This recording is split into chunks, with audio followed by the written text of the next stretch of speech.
మద్యం కుంభకోణం కేసులో నిందితులను నేడు సిట్ కస్టడీలోకి తీసుకుని విచారించనుంది. దీనికి సంబంధించిన వివరాలు మా ప్రతినిధి శ్రీనివాసరావు ప్రత్యక్ష ప్రసారం ద్వారా అందిస్తారు.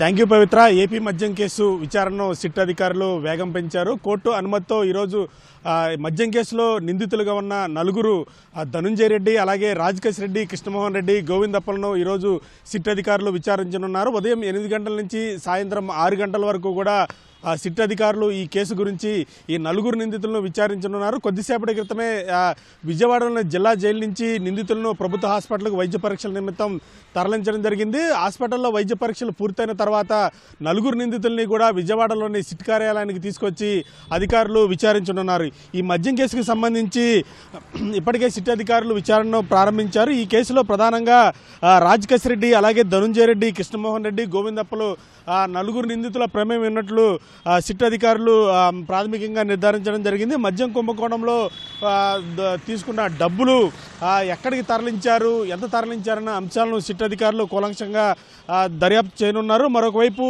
ఈ గత వైసీపీ ప్రభుత్వ హయాంలో ఈ మద్యం పాలసీ రూపకల్పన, అలాగే అమలు, ముడుపుల వసూళ్లో ఈ నలుగురు పాత్ర మీద ఇప్పటికే సిట్ అధికారులు కొన్ని ప్రాథమిక ఆధారాలను సేకరించడం జరిగింది. అలాగే ఈ ప్రాథమిక ఆధారాలతో పాటు ఈరోజు ఈ నలుగురు నిందితులను సిట్ అధికారులు అదుపులోకి తీసుకున్న తర్వాత ఈ మద్యం కుంభకోణానికి సంబంధించి సూత్రధారులు ఎవరు, అలాగే ఈ మద్యం కుంభకోణం గత 5 సంవత్సరాలకు సంబంధించి ఎంత మొత్తంలో అవినీతి జరిగింది, ఆ సొమ్ములన్నీ కూడా ఎక్కడికి వెళ్ళాయన్న అంశంలో కూడా సిట్ అధికారులు ప్రధానంగా ఫోకస్ పెట్టారు.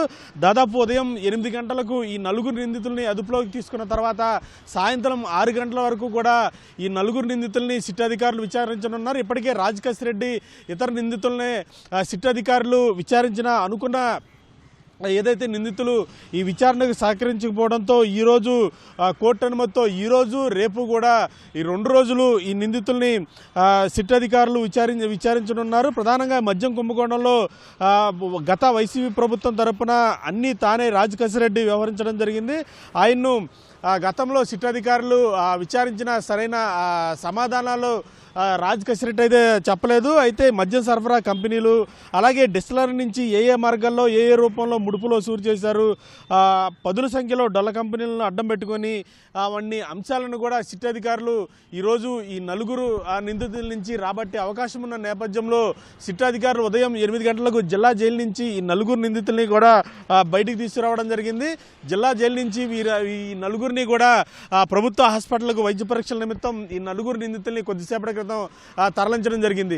ప్రభుత్వ హాస్పిటల్లో వైద్య పరీక్షలు పూర్తయిన తర్వాత నేరుగా విజయవాడలోని సిట్ కార్యాలయానికి తీసుకువచ్చి ఈ మద్యం కుంభకోణానికి సంబంధించి కూడా అధికారులు కూలంకషంగా వారి నుంచి సమాచారాన్ని రాబట్టే అవకాశం ఉంది. గతంలో కూడా రాజకేశ్ రెడ్డిని విచారించిన నేపథ్యంలో ఆయన సరిగా స్పందించలేదు. ఈరోజు అలాగే రేపు కోర్టు అనుమతితో ఉదయం 8 గంటల నుంచి సాయంత్రం 6 గంటల వరకు కూడా ఈ నలుగురు నిందితుల్ని సిట్ అధికారులు ప్రశ్నించే అవకాశం ఉంది. మద్యం కుంభకోణానికి సంబంధించి ఎట్లా జరిగింది, అలాగే ముడుపులు ఎవరెవరికి వెళ్ళాయి అన్న అంశంలో ప్రధానంగా సిట్ అధికారులు సమాధానాలు రాబట్టే అవకాశం అయితే కనిపిస్తోంది.